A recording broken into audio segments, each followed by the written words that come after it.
بسم اللہ الرحمن الرحیم دی رائٹ پوائنٹ چینل کے ناظرین السلام علیکم۔ ایک سنگر کی توبہ، ایک گائیکا کی توبہ، رقت انگیز واقعہ بیان کرنے جا رہا ہوں ناظرین۔ جو لوگ دنیا کی دولت، دنیا کا حرص، دنیا کی لالچ، دنیا کی محبت اور اپنی واہ واہ چاہتے ہیں اور خدا کو بھول جاتے ہیں تو ان کے لیے اس ویڈیو میں امید کی ایک کرن دکھائی دے گی۔ واقعہ کچھ یوں ہے، بصرہ میں ایک انتہائی حسین و جمیل عورت رہا کرتی تھی۔ لوگ اسے شہوانہ کے نام سے جانتے تھے۔ ظاہری حسن و جمال کے ساتھ ساتھ اس کی آواز بھی بہت خوبصورت تھی۔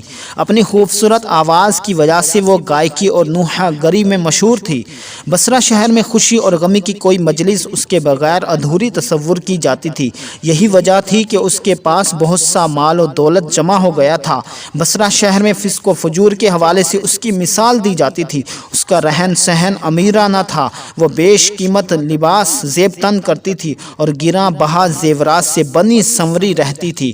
ایک دن یوں ہوا کہ وہ اپنی رومی اور ترکی کنیزوں کے ساتھ کہیں جا رہی تھی۔ راستے میں اس کا گزر حضرت صالح المری رحمۃ اللہ علیہ کے گھر کے قریب سے ہوا تو آپ اللہ کے برگزیدہ بندوں میں سے تھے۔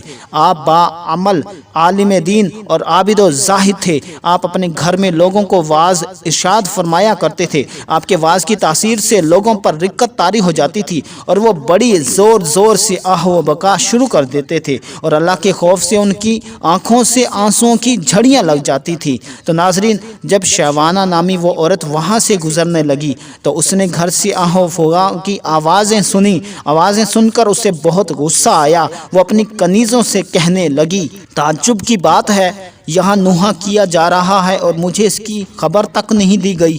پھر اس نے ایک خادمہ کو گھر کے حالات معلوم کرنے کے لیے اندر بھیج دیا۔ وہ لونڈی اندر گئی اور اندر کے حالات دیکھ کر اس پر بھی خدا کا خوف طاری ہو گیا اور وہ وہیں بیٹھ گئی۔ جب وہ واپس نہ آئی تو شہوانہ نے کافی انتظار کے بعد دوسری اور پھر تیسری لونڈی کو اندر بھیج دیا، مگر وہ بھی واپس نہ لوٹیں۔ پھر اس نے چوتھی خادمہ کو اندر بھیجا جو تھوڑی دیر بعد واپس لوٹ آئی اور اس نے بتایا کہ گھر میں کسی کے مرنے پر ماتم نہیں ہو رہا بلکہ اپنے گناہوں پر آہ و بکا کی جا رہی ہے۔ لوگ اپنے گناہوں کی وجہ سے اللہ کے خوف سے رو رہے ہیں۔ تو ناظرین، شہوانہ نے یہ سنا تو ہنس دی اور ان کا مذاق اڑانے کی نیت سے گھر کے اندر داخل ہو گئی، لیکن قدرت کو کچھ اور ہی منظور تھا۔ جو ہی وہ اندر داخل ہوئی تو اللہ نے اس کے دل کو پھیر دیا۔ جب اس نے حضرت صالح المری رحمۃ اللہ علیہ کو دیکھا تو دل میں کہنے لگی، افسوس افسوس، میری تو ساری عمر ضائع ہو گئی۔ میں نے انمول زندگی گناہوں میں اکارت کر دی، وہ میرے گناہوں کو کیوں کر معاف فرمائے گا۔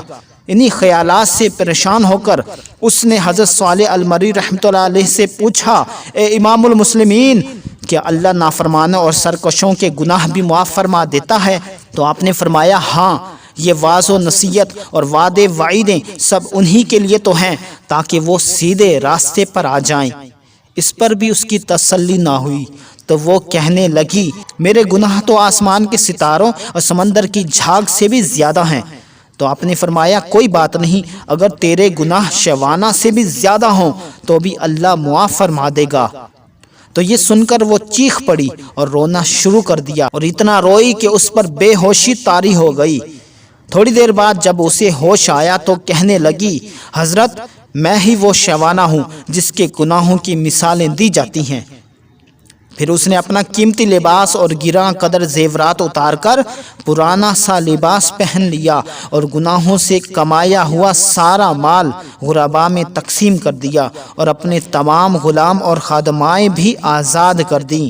پھر اپنے آپ کو گھر میں مقید کر کے بیٹھ گئی۔ اس کے بعد وہ شب و روز اللہ کی عبادت میں مصروف رہتی اور اپنے گناہوں پر روتی رہتی اور ان کی معافی مانگتی رہتی۔ رو رو کر رب کی بارگاہ میں التجا کر دی، اے توبہ کرنے والوں کو محبوب رکھنے والے اور گناہ گاروں کو معاف فرمانے والے، مجھ پر رحم فرما، میں کمزور ہوں، تیرے عذاب کی سختیوں کو برداشت نہیں کر سکتی، تو مجھے اپنے عذاب سے بچا لے اور مجھے اپنی زیارت سے مشرف فرما۔ اس نے اسی حالت میں 40 سال زندگی بسر کی اور انتقال کر گئی۔ اللہ کی ان پر رحمت ہو اور ان کے صدقے سے ہماری مغفرت ہو۔ تو ناظرین، انسان کو ہر وقت خدا سے ڈرتے رہنا چاہیے اور اپنے گناہوں کی بخشش طلب کرتے رہنا چاہیے۔ وہ رحمان ہے، رحیم ہے، کریم ہے، ستار ہے، غفار ہے، رب ہے، رب العالمین ہے، معاف کر دینے والا ہے، 70 ماؤں سے بڑھ کر پیار کرنے والا ہے، معاف کرنے والا ہے۔ تو اس سے توبہ کریں تو وہ ضرور معاف کر دیتا ہے۔ دعا ہے کہ اللہ تعالی ہمیں توبہ کرنے کی توفیق عطا فرمائے۔ ویڈیو کو لائک کریں، کمنٹ کریں، چینل کو سبسکرائب کریں۔ Thanks for watching my video. اللہ حافظ۔